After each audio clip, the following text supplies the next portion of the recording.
Hello guys, അപ്പോൾ ഞങ്ങൾ ഇന്ന് ഒരു ബിരിയാണി കഴിക്കാനായിട്ട് വേണ്ടിയിട്ട് പുതുതായിട്ട് ഓപ്പൺ ചെയ്ത ജമിൽ റഹ്മാനിയയിലോട്ടാണ് പോയത്. കയറുമ്പോൾ തന്നെ അവിടെ ഒരുപാട് കടികൾ നിരത്തി വെച്ചിട്ടുണ്ടായിരുന്നു. നമ്മൾ പോയത് ഏകദേശം നൈറ്റ് ആയായിരുന്നു കഴിക്കാനായിട്ട്. കയറിയപ്പോൾ തന്നെ അത്യാവശ്യം നല്ല തിരക്കുണ്ടായിരുന്നു. പക്ഷേ ഇവിടുത്തെ ആംബിയൻസ് പറയാതിരിക്കാൻ വയ്യ, നല്ല ആംബിയൻസ് ആയിരുന്നു. നമ്മൾ ഒരു മട്ടൺ ബിരിയാണിയാണ് മെയിനായിട്ടും ഓർഡർ ചെയ്തിട്ടുണ്ടായിരുന്നത്. ചിക്കൻ ബിരിയാണി ആ സമയത്ത് അവൈലബിൾ അല്ല എന്ന് പറഞ്ഞു, കുറച്ച് ലേറ്റ് ആവുമെന്ന് പറഞ്ഞിട്ടുണ്ടായിരുന്നു. സോ ഞങ്ങളൊരു മട്ടൺ ബിരിയാണി ഓർഡർ ചെയ്തു, പ്ലസ് ഒരു ഷവായി കൂടെ ഓർഡർ ചെയ്തിട്ടുണ്ടായിരുന്നു. ഇവരുടെ സർവീസിനെ പറ്റി എടുത്ത് തന്നെ പറയണം കേട്ടോ. ഞങ്ങൾ ഓർഡർ ചെയ്ത് വിത്തിൻ 10 മിനിറ്റ്സിനകത്ത് തന്നെ ഞങ്ങൾക്ക് വേണ്ട എല്ലാ സാധനങ്ങളും അവർ എത്തിച്ചിട്ടുണ്ടായിരുന്നു. ഷവായി നല്ല കിടിലം ടേസ്റ്റായിരുന്നു, വളരെ സോഫ്റ്റായിട്ട് കുക്ക് ചെയ്തിട്ടുണ്ടായിരുന്നു.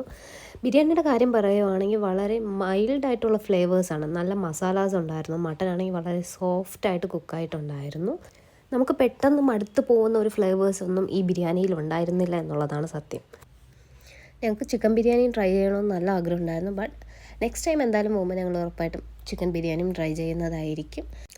നമ്മൾ ഇതുവരെയും കഴിച്ചിട്ടുള്ള ബിരിയാണീസിൽ നിന്ന് കുറച്ച് ഡിഫറെൻ്റ് ആയിട്ടുള്ള ഫ്ലേവേഴ്സും കുറച്ച് ഡിഫറെൻ്റാണ് ഈ ബിരിയാണി എന്ന് പറയുന്നത്. അതെന്തായാലും മസ്റ്റായിട്ട് എല്ലാവരും ട്രൈ ചെയ്ത് നോക്കുക. മെയിനായിട്ട് നമ്മുടെ ഇത് ലൊക്കേഷൻ വരുന്നത് ട്രിവാൻഡ്രം കുറവൻകോണത്താണ്. അപ്പോൾ ഹോട്ടൽ ജമിൽ റഹ്മാനിയ പോയി ട്രൈ ചെയ്ത് നോക്കൂ.